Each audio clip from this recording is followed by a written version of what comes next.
Morning बच्चों, आज हम लोग क्लास 6 सुगम गणित का प्रश्नावली 7A पढ़ेंगे, जो कि आपका समानुपात से संबंधित है।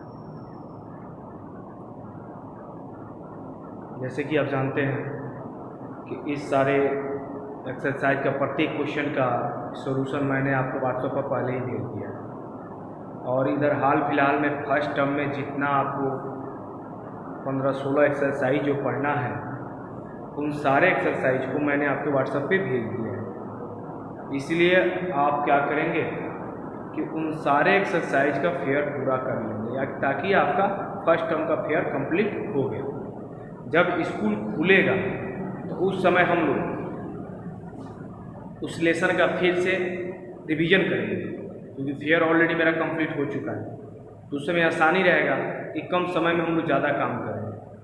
इसलिए मैंने आपके पास सारे नोट्स को, सारे एक एक क्वेश्चन का हल मैंने आपके पास भेजा है। इसलिए स्कूल खुलने के बाद आप ये नहीं कहेंगे कि सर हमारा फेयर इनकम्प्लीट है। अगर आपके पास कोई एक्सरसाइज नहीं है तो आप मुझे कमेंट करके भेजें, मैं उस एक्सरसाइज का कॉपी आपके पास भेजूँगा और उससे आप अपना फेयर कंप्लीट कर लेंगे। चलिए वीडियो के माध्यम से हम इस लेसन को समझने की कोशिश करते हैं, और आज मैं आपको होमवर्क में यही एक्सरसाइज डालूंगा ताकि आप लोग मुझे बना के भेजेंगे। देखिए कह रहा है अनुपात। तो अनुपात जो होता है, तो जब हम किसी दो राशियों की आपस में तुलना करते हैं, जब दो राशि को आपस में तुलना करते हैं, यह राशि इससे कितना ज़्यादा है या यह राशि इससे कितना कम है, यहाँ तो बड़ा छोटा का तुलना होता है। लेकिन जब उसी राशि को आपस में एक दूसरे से गुना में कि मेरी उम्र आपसे कितना गुना ज़्यादा है, मान लेते आपकी उम्र 10 बरस की है, मेरी उम्र 30 बरस की है, तो आप क्या कहिएगा कि सर का उम्र मेरे उम्र का 3 गुना ज़्यादा है, यानी मैं आपसे 3 गुना ज़्यादा उम्र का हूँ। तो जब दो राशियों की आपस में तुलना गुने में की जाती है तो उसे अनुपात कहते हैं। और एक कुछ इसमें गुण जो होते हैं कि अनुपात वक्र हमेशा समान इकाई में ही निकाला जाता है। अनुपात जो होता है हमेशा समान इकाई में ही निकाला जाता है।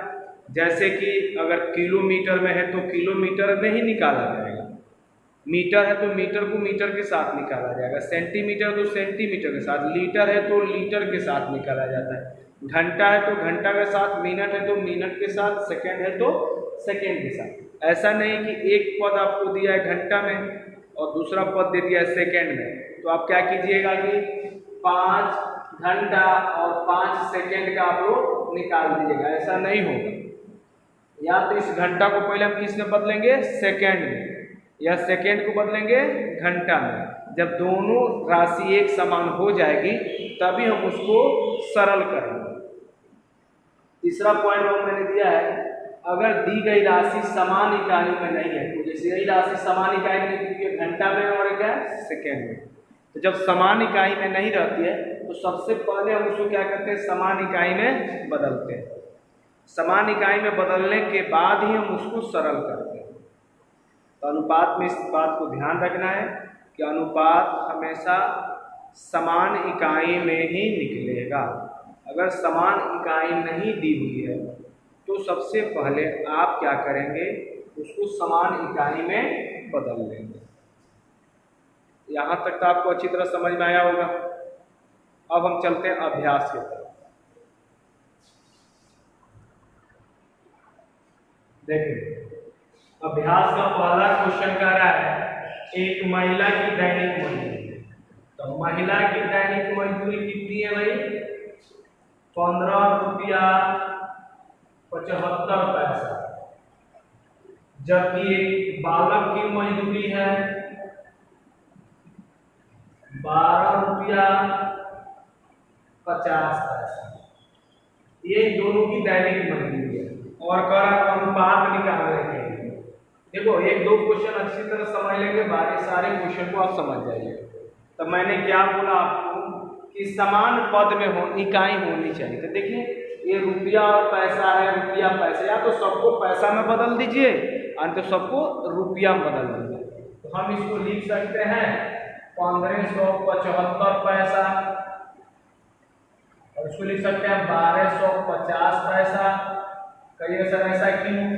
तो 15 रुपया में 1 रुपया में 100 पैसा होता है, तो 15 रुपया में 1500 हो गया, आप प्लस 75 जोड़ देंगे तो 1575।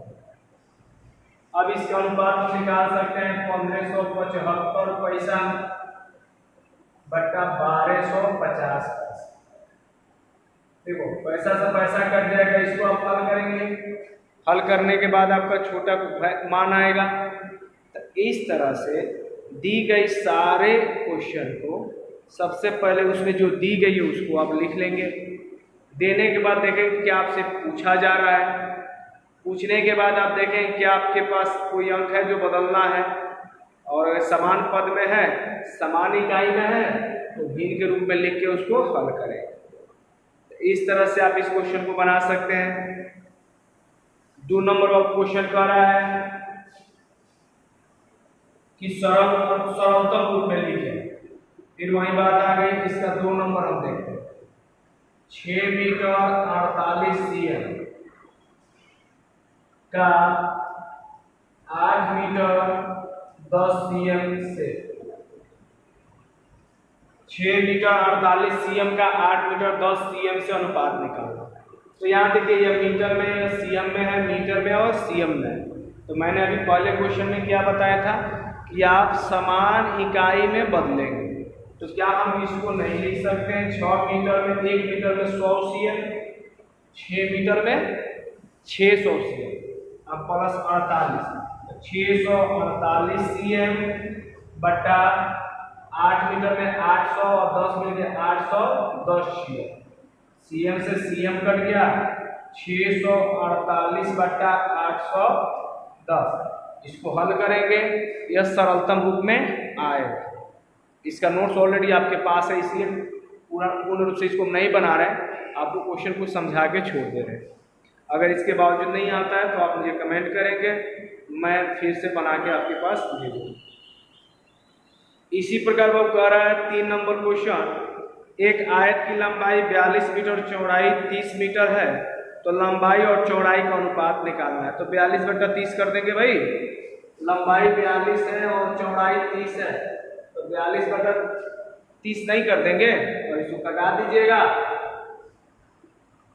21 दूना 42, 15 दूना 30, 5 या 15 या 7 का 21, यानी 7:5।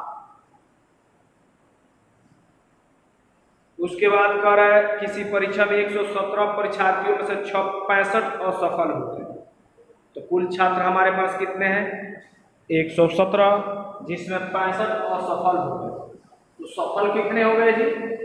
117 में से 65 घटा देंगे तो सफल मिल जाएगा, और सफल भी मिल जाएगा 65 है, और अनुपात निकालना है। तो सफल बटा असफल, तो आप उसमें से घटा लिए 65 में से 117 में 65 असफल है, तो 2, 11 में से 6 या 5, यानी यह असफल है और यह आपके सफल है। तो अनुपात पूछ रहा है कि सफल बटा असफल, तो 52 बटा 65, सफल बटा असफल, तो 52 बटा 65 कर देंगे इसको। सफल परीक्षार्थियों को कुल, तो सफल है 52 और कुल कितना 117, तो 52 बटा 117 कर सकते हैं। उसके बाद कर राम की वार्षिक आय 10,089 रुपया और मोहन की वार्षिक आय 8,089 है, और प्रत्येक का वार्षिक व्यय 6,089 है, तो उनकी वार्षिक बचत क्या निकालना? तो दोनों में से उसका जो खर्चा निकाल लेंगे तो बचत बचेगा, और बचत का हम लोग अनुपात निकालेंगे। मानते हम 10 रुपया कमाते हैं और उसमें से 8 रुपया खाते हैं, तो मेरे पास 2 रुपया बचा। आप 8 रुपया कमाते हैं और 6 रुपया खाते हैं, तो आपके पास भी 2 रुपया बचा, तो अनुपात 2 बटा 2 करके कटा सकते हैं। तो इन विधियों के माध्यम से आप 7.1 क्वेश्चन बाबू बनाएंगे। प्रत्येक क्वेश्चन को आप लोग बनाइए, आज का होमवर्क हम मैसेज करते हैं, और उसमें जो क्वेश्चन अधूरा है या नहीं समझ में आ रहा है मैं उसको आपको समझाऊंगा फिर से। और इस बात को ध्यान रखेंगे कि प्रत्येक बच्चे का रोल नाम के साथ अपना बनाकर होमवर्क भेजिएगा, ताकि मैं आपका अटेंडेंस बनाऊंगा कि कौन सा बच्चा हमको होमवर्क भेजा है और कौन सा बच्चा हमको होमवर्क नहीं भेजा है, क्योंकि स्कूल खुलने के बाद ये रिकॉर्ड मैं आपके पास रखूंगा और आपके गार्जियन से भी बात करूंगा। ठीक है, तो आज के लिए बाबू इतना ही है। घर पे रहिए, आप लोग सुरक्षित रहिए, पढ़ाई करते रहिए। जहाँ भी आपको दिक्कत होती है हमसे सहयोग लीजिए, हम आपके सहयोग के लिए हमेशा तत्पर हैं। धन्यवाद।